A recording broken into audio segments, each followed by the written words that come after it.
Greetings. I am Jairus Belfer G. de Guzman, and I will discuss the Asteroidea, which is starfish, in marine echinoderms that play an essential role in marine ecosystem. Starfish class Asteroidea are vital keystone echinoderms in marine ecosystem. Their role in biodiversity regulation is significant as they control population of prey species like mussels and branchials, preventing these species from dominating and allowing diverse marine organisms. Starfish also contribute to nutrient cycling by feeding on dead or decaying organisms and distributing nutrients across different trophic levels. And additionally, starfish serve as indicators of marine ecosystem health. Their sensitivity to changes in temperature, salinity, and pollution provides early signs of environmental stress. And next is the scope of the review. Starfish is population health and environmental stressors. So the starfish, or what they call sea stars, play a vital role in maintaining marine ecosystem balance, particularly as keystone predators.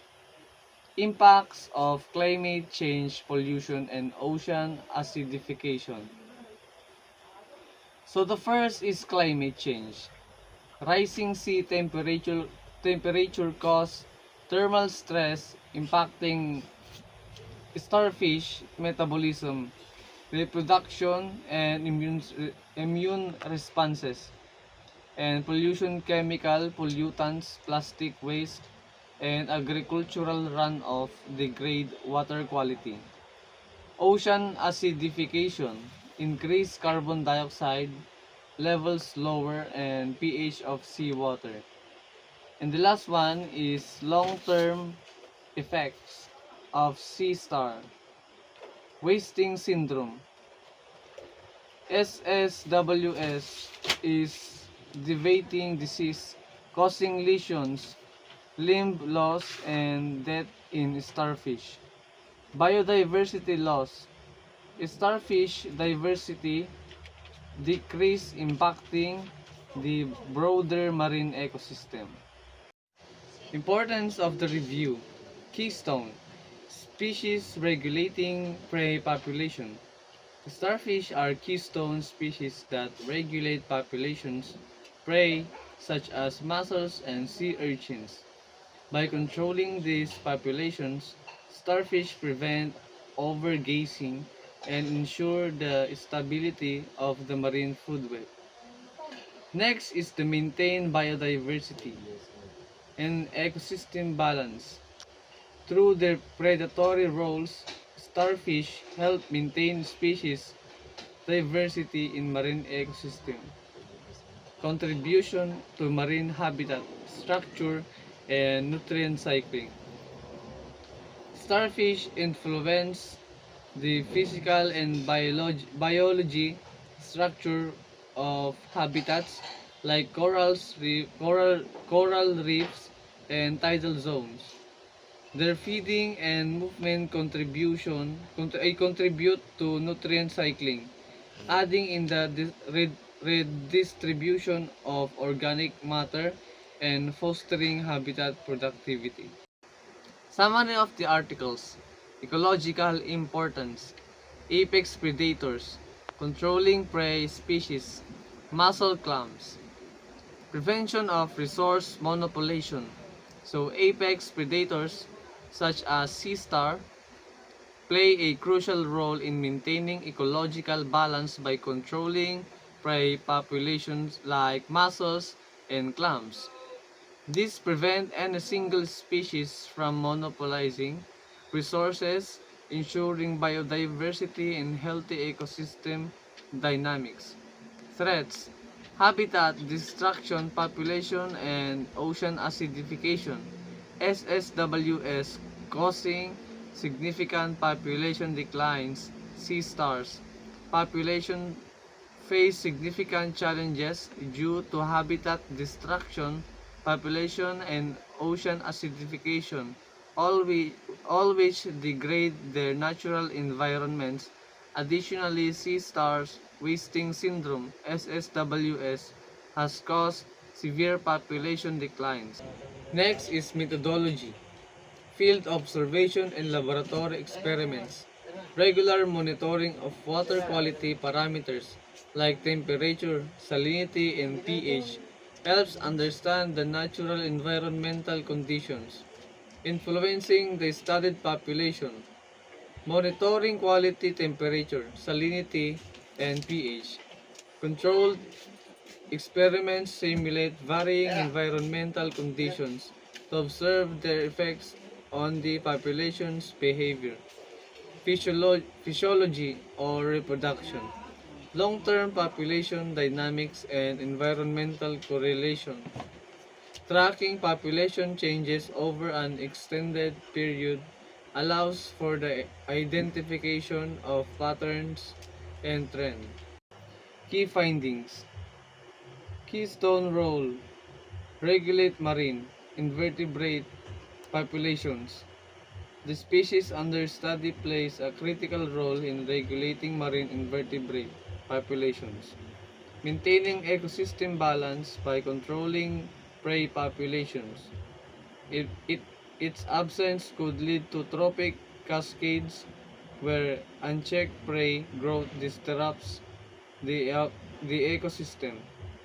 Population decline, environmental degradation, and SSWS decline are linked to environmental degradation, population habitat destruction, and sea stars wasting syndrome (SSWS), a disease causing mass die-offs, widespread mortality, and hindered recovery. SSWS result in widespread mortality, weakening population stability. Recovery is hindered by slow reproductive rates and ongoing environmental pressures. Discussion and implications. Conservation urgency. Habitat restoration and pollution reduction. Restoring degraded habitats can revive ecosystem, enhance biodiversity, and support species recovery. Climate change mitigation. Climate change poses a significant threat to ecosystem, altering habitats and affecting species survival. Critical analysis strengths. Relevant and scientifically rigorous research. The both relevant and scientifically rigorous, ensuring credibility and applicability in addressing environmental challenges.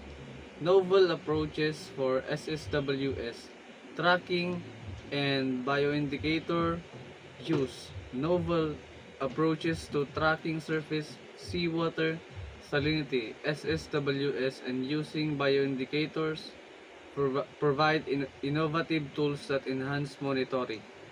The next is the weaknesses. Limited geographical scope and genetic data gaps. Geographical scope restricts the generalize of findings to broader regions, while gaps in genetic data reduce the depth of analysis, particularly regarding biodiversity and ecosystem responses. Relevance in future direction. Alignment with current trends. Focus on climate change and biodiversity conservation.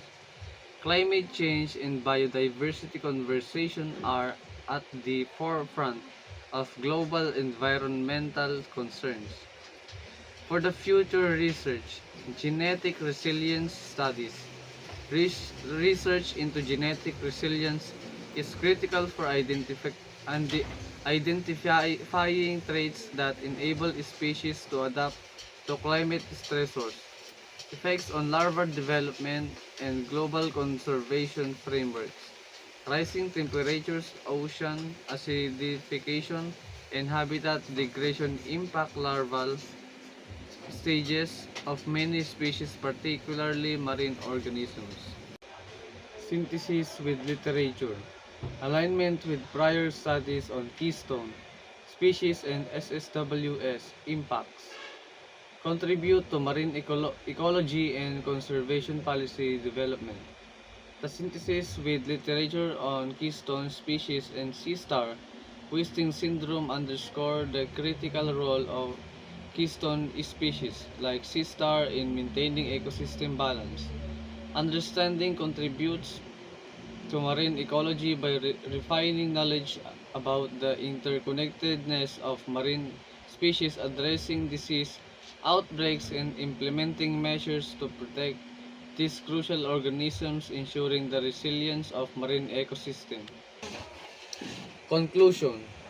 Key takeaways. Starfish. Essential to marine ecosystem.